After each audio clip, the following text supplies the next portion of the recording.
हमारे पांचवें इमाम की हदीस है और पढ़ी भी मैंने काफी में है, किसी छोटी मोटी किताब में नहीं। हाँ, सरकार फरमाते मन इरतबत दाबतन वहुव मंसूबुन इलैना अदर्रल्लाहु अलैहि रिज़्क़ वकाना औनन लिक़ज़ाए हवाइजी। फरमाते जो बंदा ऐसा जानवर पाले जो हमसे मंसूब हो,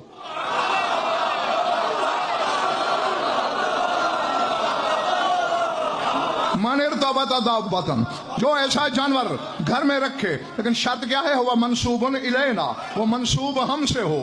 फरमाया दो फायदे हैं उसके, क्या, अदर्रल्लाहु अलैहि रिज़्क़, जिस बंदे के घर में ऐसा जानवर हो अल्लाह उस पर रिज़्क़ की बारिश करता है। अल्लाह अल्लाह अकबर। और आगे इमाम फरमाते हैं वकाना औनन औनन औनन लिक़ज़ाए हवाइजी, और वो जानवर उसकी हाजात पूरा कराने में मददगार होता है।